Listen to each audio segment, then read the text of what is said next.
E a revanche entre Israel Adesanya e Marvin Vettori vai acontecer neste sábado, dia 12 de junho, pelo UFC 263. Na primeira luta entre eles, vitória para o campeão. Adesanya venceu por decisão dividida em uma das lutas mais difíceis de sua carreira. Eu diria que, junto com a luta do Kelvin Gastelum, foi a luta mais difícil de sua carreira. Porém, não concordo com a decisão dividida. Marquei vitória tranquila para o Israel Adesanya. Não tranquila no sentido de que ele passou o carro, não foi isso. Tranquila no sentido de que eu vi 2 rounds claros para o Adesanya, os 2 primeiros. O último, o Vettori venceu. O italiano vem com 5 vitórias seguidas e sua última derrota foi exatamente para o Israel Adesanya.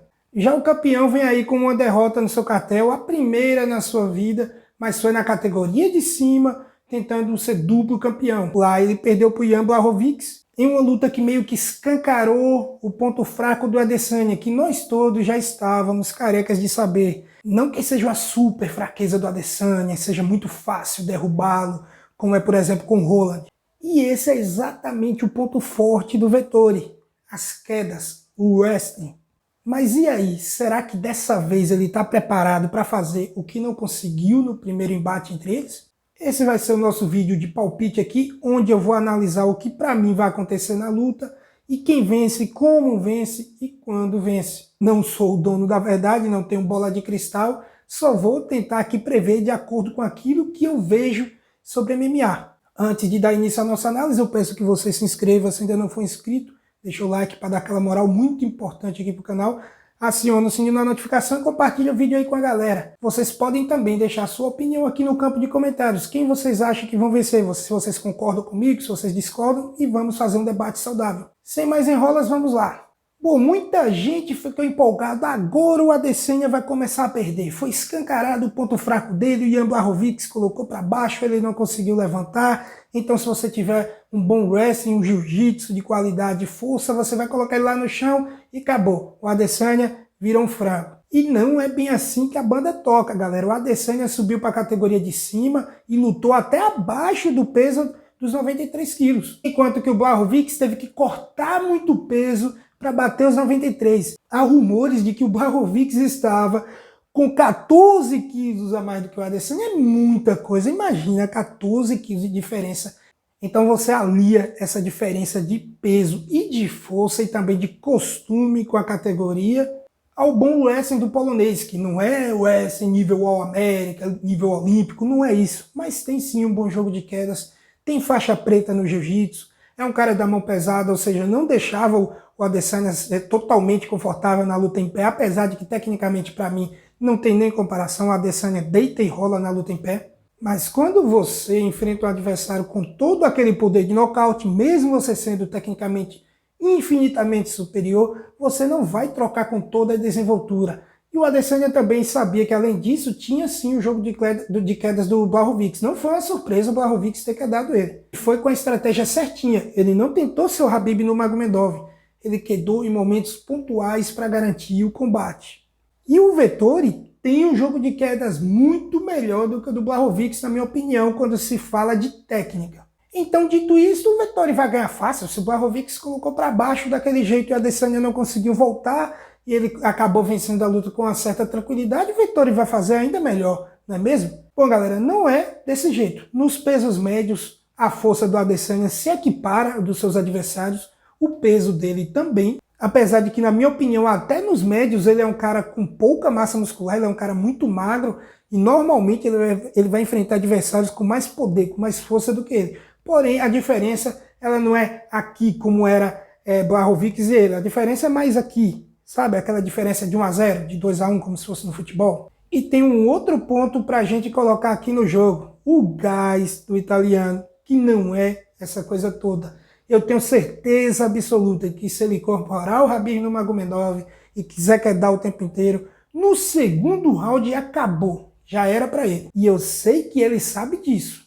Ele não é bobo, a sua equipe não é boba. Eu acho que ele não vai traçar uma estratégia para quedar desde o início. Até porque o Vettori, não que ele tenha uma trocação dos deuses, mas ele tem uma trocação ok para pelo menos mesclar ali com quedas, fazer o Adesanya ficar desconfortável e acabar que conseguir emparelhar o jogo em pé. Igual o Khabib fez com o Conor, por exemplo. O Khabib deu um knockdown no Conor. Alguém em sã consciência acha que o Khabib chega sequer aos pés do Conor trocando?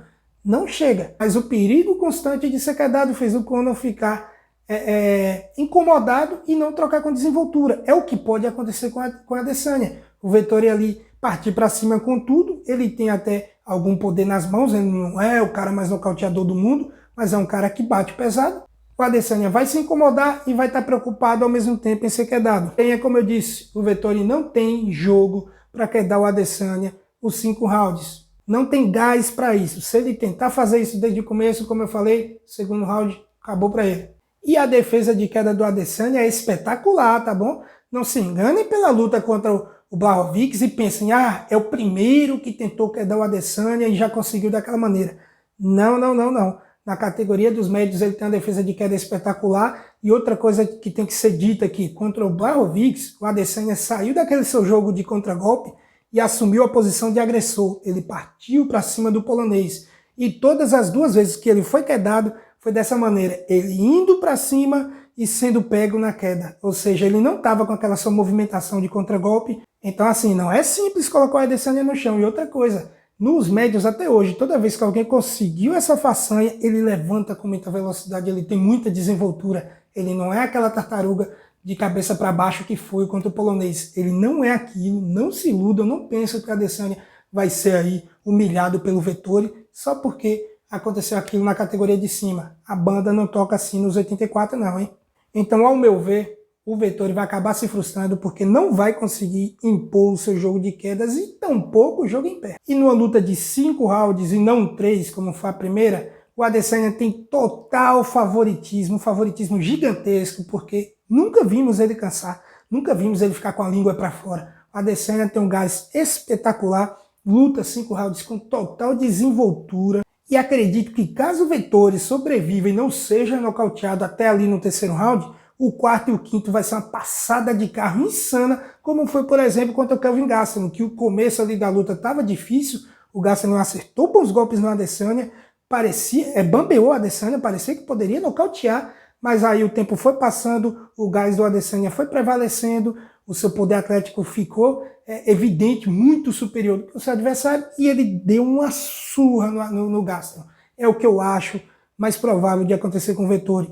Eu acho que o Vettori vai conseguir resistir ali 2 rounds, vai fazer os 2 primeiros rounds bem parelho ali com a Adesanya, mas do 3º ao 5º vai ser uma passada de carro. Mas do 3º round ao 5º, na minha opinião, o Vettori vai virar passageiro da agonia. E se não for nocauteado, vai ser aquele banho de sangue, como é o exemplo que eu citei aí da luta contra o Gastelum. Para não ficar em cima do muro e dar um palpite concreto daquilo que eu acho que vai acontecer, é o seguinte. 2 primeiros rounds, Vettori bem parelho, talvez ganhando até um dos 2. 3º round começa a passada de carro, 4º round a passada de carro fica ainda maior e no 5º o Adesanya finalmente nocauteia o Vettori e vai ter aí a performance do ano. E essa vai ser apenas mais uma das suas vítimas e já está começando ali a repetir, porque o próximo vai ser o Robert Whittaker, já é outra revanche. Aí mais para frente não sei como vai estar o cenário da categoria, poderia ser o Borrachinha, se o Borrachinha estivesse lutando e vencido pelo menos umas 2, já estaria na fila, já seria outra luta repetida. E já ele limpa essa categoria 2 vezes de cabo a rabo e sim, se torna o maior peso médio de todos os tempos. A minha opinião, a projeção do Adesanya é essa. Mas e vocês? Qual a sua opinião? Deixa aqui embaixo no campo de comentários. Você concorda comigo? O Adesanya vai mesmo passar o carro? Vai ser uma luta tranquila? Ou vocês acham que o jogo de quedas do Vettori e a experiência que ele adquiriu ao longo desse tempo, desde a derrota para o seu arquirrival, vai fazer a diferença e ele vai conseguir vencer e será o novo campeão dos médios do UFC? Inscreva-se se ainda não for inscrito, deixa o like para dar aquela moral, aciona o sininho da notificação. Tamo junto, valeu e até mais.